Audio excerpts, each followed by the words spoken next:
Okay, so we're in Noodle in the Haystack in San Francisco. One of the top 50 restaurants in America. They do 10 seating at nights, like 3 times, maybe 4 a week. So they're booked out through 2025, and we got invited to take 2 seats this evening. So come on in. Mario. Nice to meet you. Yeah. Totally. So this is smoked soyu from Hokkaido, and this is grape juice, not wine.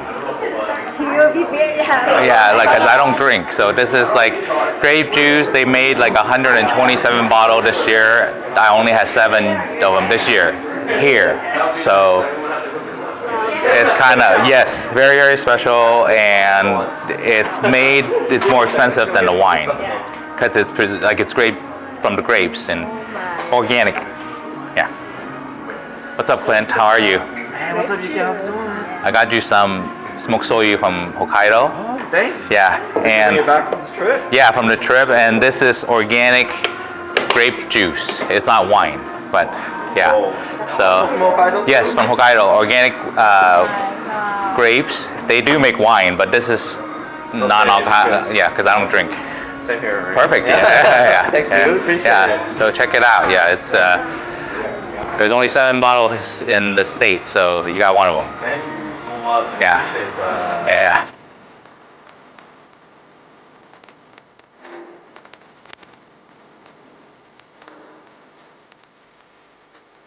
That is like Yoko's obsession. She loves these pastries that you typically don't find too often here. They're made of almond flour, egg whites, and brown butter. They're usually like baked in advance and they sit and they're kind of heavy. But you know, they're like Natalie's almost. They just have this like little nostalgic piece. But we do a little double bake on it, and that second bake is what really sets this apart. It almost has this like burnt brownie quarter sort of like edge and texture to it, but the inside is still soft, chewy, and very light. I picked up a pellet smoker and I was just like smoking random things, in that way, and I found how cool it was to smoke with soy sauce. So we actually do a little soy smoked low and slow for about 2 or 3 hours at about 150 degrees. You really want to keep the temperature low, not to degrade the soy sauce. We whipped it through a little bit of creme fraiche, and then we've added a roasted garlic oil that we bought from one of our ramen dishes to the creme fraiche one. So you're gonna see a lot of this sort of intermingling. This is something that we've like organically discovered to be the theme of the restaurant. Is just using ramen to inspire some new dishes. And finally, last but not least, you have some golden eccentric caviar from Tsar Nikolai on top. Just a very beautiful, very clean, velvety caviar. It's not too salty, not too briny. It's like the type of caviar that you can really just eat out of the can without anything. It's like that kind of clean caviar. Not that we've done that before. Yeah, not that we've done that before. Never.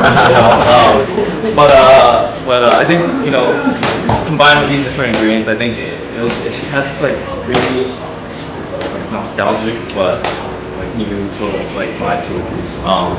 I kind of compare it a little bit to breakfast and dessert at the same time. So hopefully you guys enjoy and thank you and welcome. Thank you, Chef. Thank you. I did buy a toy, actually. Good investment. Yeah, just to smoke some soy sauce. Yeah. Savory, right? Maybe a little more than The tang, the sweet, everything. Right? So I actually bought this. The smoked soyu, bro. That's that smoked soyu, bro. That's smoked soyu, bro. Yeah, this is where it started, man. The soy sauce. Yo, this shit is legit. We actually season the egg custard with our ramen tare. So our ramen tare is essentially a sauce or a concentrate that every ramen shop makes for their own bowl. So it's like sort of like akin to like bread starter. Like it's very unique to each shop, right? And it actually is what determines the ramen style. So when you hear like shoyu ramen, what actually makes it shoyu ramen is the tare that they're using to season the broth. And the process of ramen, I think, and it's like something that I picked up when I was over there. I didn't really know about it, but ramen is very different compared to like other noodle soups. Everything is sort of like broken down. So it's never like a single pot of soup and then you like throw everything in there and it's all seasoned. That's like the soup is made separate to the tare, to the oil, to the toppings, and then everything is assembled. So there's this like level of precision and modularity that you get from it, and I think that's something that we really are taking advantage of with this menu. So we're using these modular parts that we have for the ramen to sort of make new dishes I essentially. think it was the sauce. Yeah, I have to say, like, just looking at I come here just for this thing. Yeah. It's something else. I mean, I love uni, I love eggs. I love the layers that they put in there. Seasonal, dungeon and crab. San Francisco's you can get. You know what I'm saying?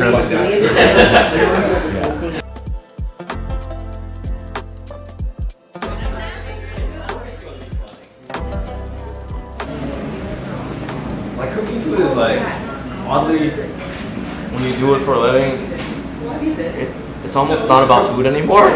You know, like you kind of get pushed into this like space where, you know, now it's a business. Yes. You know, now it's like, you know, now you're an HR, like, Right.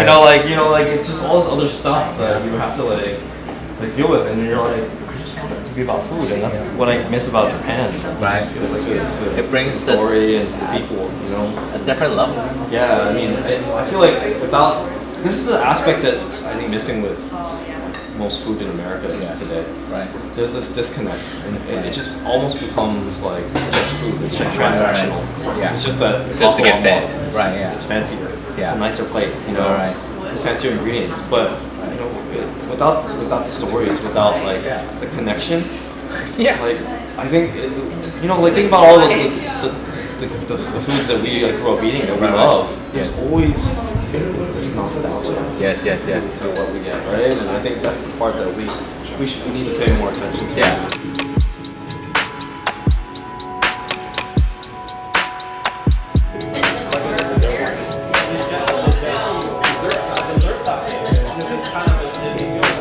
The omakase that I donated my services for, it's gonna be sushi and it's gonna be, you know, a lot of other cuisine as well. First noodle dish, little chilled ramen for you guys. A little chilled A5 Wagyu tantan men. Wow. We've kept this all the way through the summer because we love this so much, and everyone seemed to love it. So we're kind of like extending its lease a little bit. This is inspired by a Szechuan noodle dish that made its way to Japan and then sort of changed. So dandan noodles are this original noodle version of it, right? And then when it came to Japan, it became tantan men, and they made it more soupy.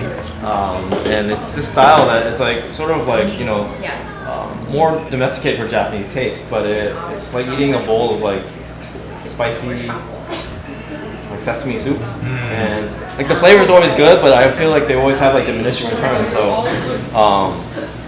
we thought long and hard on how to turn this into a dish that you like really want to crush like over and over and over again without that diminishing returns. So chilling it is the idea that we came up with, and part of the other reason is that these noodles that are custom made for us, when you chill them, it just really transforms them, and it makes them into something that, you know, texturally is so different than, you know, any noodle that we've been able to have here. Really, these noodles are made with Italian stagione 00 pizza flour, so they're quite unique in that way. We're topping it off with a little experimental chashu. This is the A4 chuck chashu. We've essentially smoked it over charcoal with its own fat. So we'll actually preserve the fat that we trim off of this wagyu, and then we'll just set it right on top of the charcoal and have that drip in and create smoke. So it's a really interesting technique that we've kind of tripped upon. But it's smoked in its own fat, then seared directly on the charcoal, and then we sous vide it for about 6 hours after that.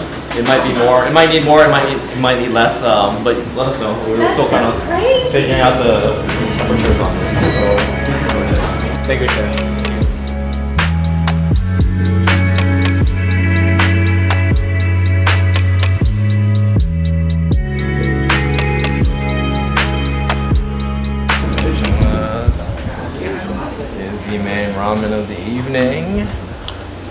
little bit of Hainanese chicken-inspired shio ramen.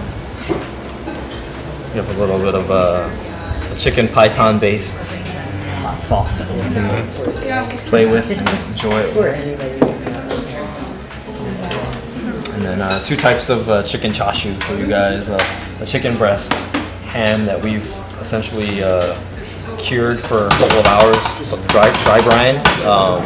Then we'll sous vide and then freeze to slice with this perfect consistency, so the muscle fibers in the chicken breast don't break down. And then the other topping is a roulade made of a deboned chicken thigh stuffed with its own sort of Hainanese chicken flavored minced meat. So Very nice.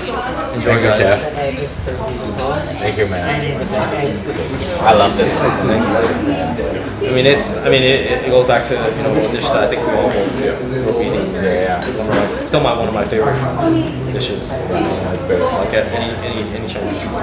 Let me throw a curveball at you. Any expert advice for me doing an omakase? Because you've been doing this kind of like don't go to like any wisdom. I would just say, man, just things that you love to eat.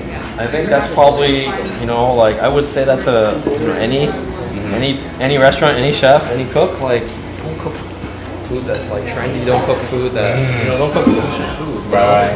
Just cook something that's meaningful to you, and I think the rest will follow.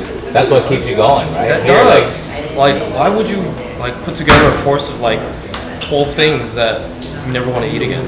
Yeah. I think everything should be things that you want to enjoy on a daily basis. Like and I don't think we have enough food like that anymore. Like this. It's weird to see this as maybe some people be like, oh, soup's so understated. It's not fancy enough. It's just chicken. But like, I mean, this is something that I personally just.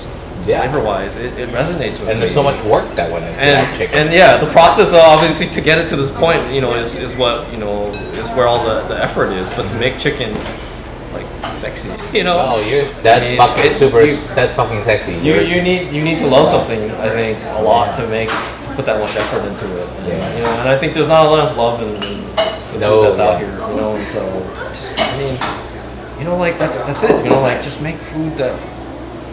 Eat, you want to make what you love. That's what leads. It'll lead to that, And like, our food, like when we first started in like 2015, was ugly. We had no idea what we were doing half the time. We had a good bowl of ramen compared to like most of the stuff in the city, but like all this stuff, like it didn't come overnight. It was like failure after failure. Just like guinea pigging, on customers, on ourselves, and like just trying to figure things out the hard way, and trying to evolve it like day by day, step by step, ingredient by ingredient, and just trying to get to that place, and eventually I think something good comes out of it. Well, your shit's inspiring, bro. Like it really is. Like, I mean, we never set out to do any of this. When I come out to see you guys, like I go see Taylor Swift, you know that, right? Like I come here and see people that like rock starring. No, man, we're not even there, dude.